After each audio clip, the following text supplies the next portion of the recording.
friends, welcome to my channel. நம்ம இன்னைக்கு இந்த வீடியோல அசோகா அல்வா எப்படி பண்ணலாம்னு சொல்லி தாங்க பார்க்க போறோம். இது வந்துட்டு ரொம்ப சூப்பரா இருக்கும், டேஸ்டா இருக்கும். வாங்க நம்ம வீடியோக்குள்ள போய் எப்படி பண்ணலாம்னு சொல்லிட்டு பார்த்துடலாம். ஃபர்ஸ்ட் ஒரு குக்கர் எடுத்துக்கோங்க. அதுல 1 கப் அளவு பாசிப்பருப்பு வந்து ஆட் பண்ணிக்கலாம். இது வந்துட்டு பாத்தீங்க அப்படினா ஒரு 200 கிராம் அளவு இருக்கும். சேர்த்துட்டு இது கூடவே தேவையான அளவு தண்ணி விட்டு நம்ம இத 1 இருந்து 2 வாட்டி வரை நம்ம நல்லா வந்து வாஷ் பண்ணி வந்து எடுத்துக்க போறோம். நல்லா வந்து ஃபர்ஸ்ட் நம்ம வந்து கழுவி வந்து எடுத்துக்கலாம். இப்போ நல்லா வந்து கழுவியாச்சு. இப்போ இது கூட நம்ம எந்த கப்புக்கு பாசிப்பருப்பு எடுத்தோமோ அதே கப்புக்கு 2.5 கப் அளவு தண்ணி விட்டு 4 விசில் வச்சு நம்ம இதை வந்து வேக வச்சு வந்து எடுத்துக்க போகிறோம். இப்போ வேக வச்ச பாசிப்பருப்பை இன்னொரு மிக்ஸி ஜாருக்கு ட்ரான்ஸ்ஃபர் பண்ணிக்கோங்க.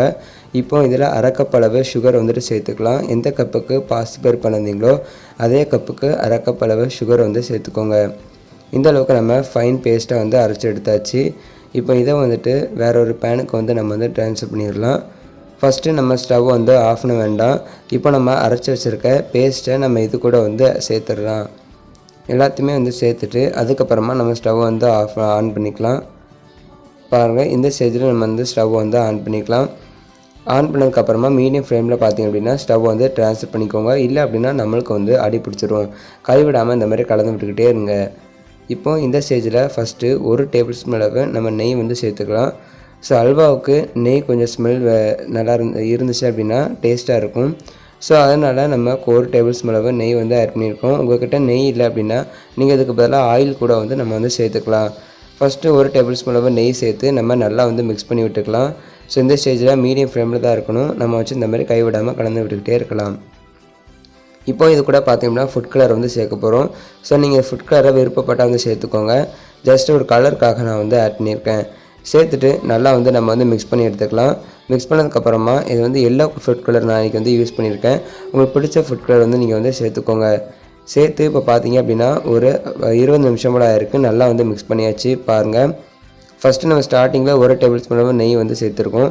இப்போ வந்து பார்த்தீங்க அப்படின்னா ரீஃபைண்ட் ஆயில் வந்து ஆட் பண்ணிக்கலாம். ஸோ நெய் அதிகமாக சேர்த்தாலும் பார்த்திங்க அப்படின்னா அல்வாவுக்கு நல்லா இருக்காது. ஸோ இப்போது ஜஸ்ட்டு ஒரு 2 டேபிள் ஸ்பூன் அளவு மட்டும் எண்ணெய் வந்து சேர்த்துக்கலாம். ரீஃபைண்ட் ஆயில் ஃப்ளேவர் இல்லாத ஆயில் வந்து அல்வாவுக்கு யூஸ் படுத்திக்கோங்க. ஸோ சேர்த்து நல்லா வந்து மிக்ஸ் பண்ணிக்கிட்டே இருக்கும்போது நம்மளுக்கு பேனில் பார்த்திங்க அப்படின்னா ஒட்டாமல் வரும். பாருங்கள், இதுதான் பார்த்திங்கன்னா கரெக்டான ஸ்டேஜ். நம்மளுக்கு பேனில் பார்த்திங்கன்னா ஒட்டாமல் வருது. பாருங்கள், அப்படி நம்ம இந்த அல்வா வந்து அப்படி வந்து திரண்டு வரணும். ஸோ எண்ணெயுமே வந்து அதிகமாக வந்து ஊற்றக்கூடாது. நம்ம எண்ணெய் வந்து அதிகமாக சேர்த்துட்டோம் அப்படின்னா அல்வா வந்து கரெக்டான பக்குவத்தில் வராது. ஸோ இந்த ஸ்டேஜில் பார்த்தீங்கன்னா கொஞ்சமாக வந்துட்டு முந்திரி பருப்பு வந்து ஆட் பண்ணிக்கலாம். ஸோ நீங்கள் இது வந்து ஆப்ஷனல் தான், உங்களுக்கு விருப்பப்பட்டால் நீங்கள் வந்து சேர்த்துக்கோங்க. சேர்த்துட்டு நல்லா வந்து மிக்ஸ் பண்ணிக்கலாம். பாருங்கள், எந்த அளவுக்கு நம்மளுக்கு பேனில் வந்து ஒட்டாமல் அப்படியே அல்வா வந்து திரண்டு வருதுன்ட்டு. இதுதான் பார்த்திங்க அப்படின்னா கரெக்டான கன்சிஸ்டன்சி. இப்போ இதை வந்துட்டு சர்வ் பண்ணதுக்கு ரெடியாக இருக்குது.